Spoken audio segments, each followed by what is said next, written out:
તો ભૂકંપની જે આખી પરિસ્થિતિ સર્જાઈ છે, અત્યાર સુધીમાં કેટલા ભૂકંપ આવ્યા છે, 21મી સદીમાં જે પ્રમાણે ભૂકંપના એક બાદ એક આંચકા લોકોએ અનુભવ કર્યા, જાનહાનિના સમાચાર સામે આવ્યા, કેવા પ્રકારની પરિસ્થિતિ, ક્યાં ભૂકંપ આવ્યો છે તેને લઈને આખી એક પરિસ્થિતિ સમજવાનો પ્રયત્ન કરીશું.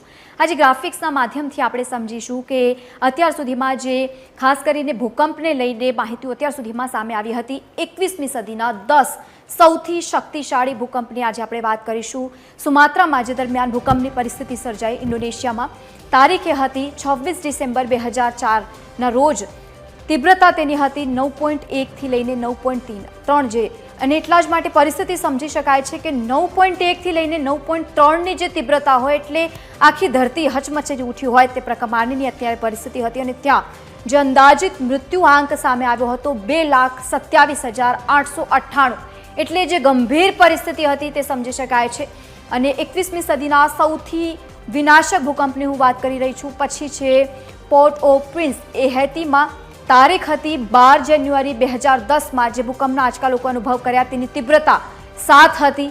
અંદાજિત ત્યાં મૃત્યુઆંક જે હતો 1,60,000 થી 3,16,003 સુધી. અને બીજી તરફ તુર્કી અને સિરિયામાં જે પ્રમાણે ભૂકંપની પરિસ્થિતિ સર્જાઈ હતી, તારીખ હતી 6 ફેબ્રુઆરી 2023માં જે ભૂકંપ આવ્યો હતો તેની તીવ્રતા 7.8 અને 7.7ની વચ્ચે તીવ્રતા જ્યારે જોવા મળતી હોય, અંદાજિત ત્યાં મૃત્યુઆંક 6,20,123, એટલે કેટલી મોટી સંખ્યામાં લોકો મૃત્યુ પામ્યા હોય એ આપણે સ્પષ્ટપણે સમજી શકાય છે. અને બીજી તરફ ઈરાનના બામમાં જે દરમિયાન ભૂકંપ આવ્યો હતો એ 26 ડિસેમ્બરની રાત્રિ દરમિયાન 2003નો એ સમયગાળો, જ્યાં તીવ્રતા હતી 6.6ની.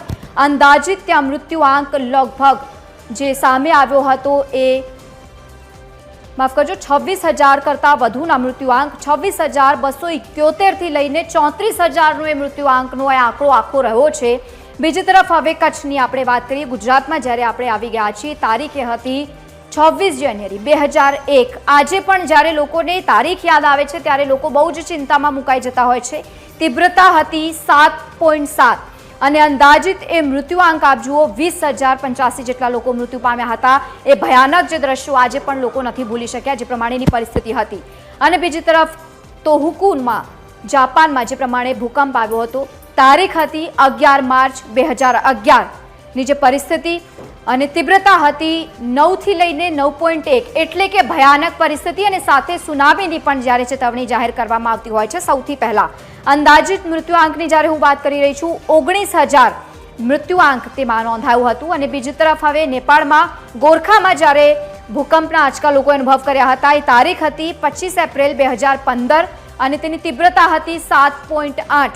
અંદાજિત મૃત્યુઆંક તેમાં 8,964, એટલે ભયાનક જે 7.8 તીવ્રતા સામે આવે એટલે પરિસ્થિતિ ખૂબ જ ગંભીર જોવા મળતી હોય છે.